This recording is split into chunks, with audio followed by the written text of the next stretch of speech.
When was the last time you were faced with a challenge that you weren't sure you would succeed in? My guess is that you planned it out, prepared for it, and then you did something that unknowingly sabotaged your efforts. Let's have ourselves a pocket sized pep talk. And I'll not only tell you the mistake most of us make, I'll tell you exactly how to correct it.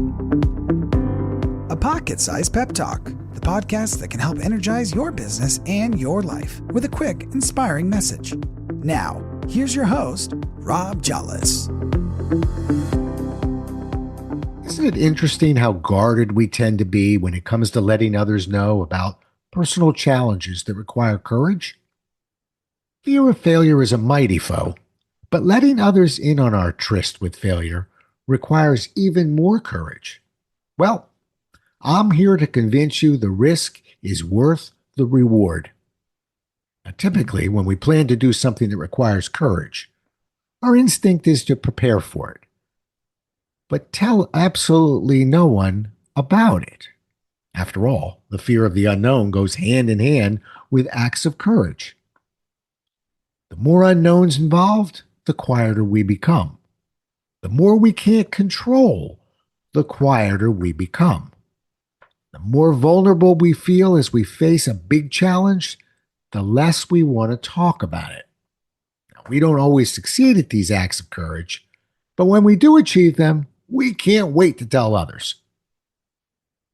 What if, rather than hide our acts of courage from others, we trumpeted our intentions to all in earshot?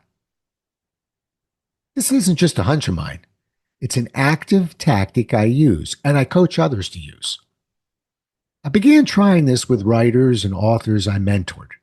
The author's instinct was to tell no one about his or her goal to write a book in order to avoid uncomfortable conversations from good-natured friends who might ask about how things are proceeding. By not telling anyone about their lofty goals, they protect themselves from being confronted by a lack of progress. It's another case of instinct versus logic. When you tell others that you're working on a book, it's an uncomfortable topic, particularly when you've never written a book before. It's only natural for people to ask you about it. However, when someone is trying to develop a book, one of the greatest gifts an author can be given is to be asked about it. The questions asked help authors prepare and practice for more important scenarios that require articulate and succinct responses. But that's not all. When a writer is working on a concept, the more he or she talks about it, the more ideas from these conversations begin to emerge. Where do you think many of my ideas for the blogs and podcasts come from?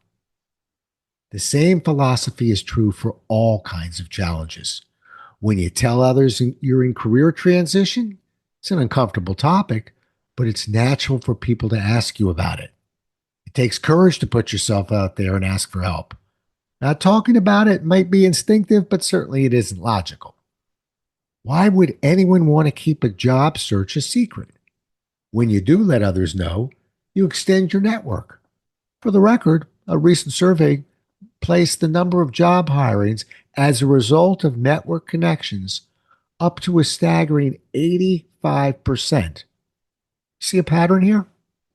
The downside of telling others about our goals that truly require courage is our fear of failure to achieve these goals.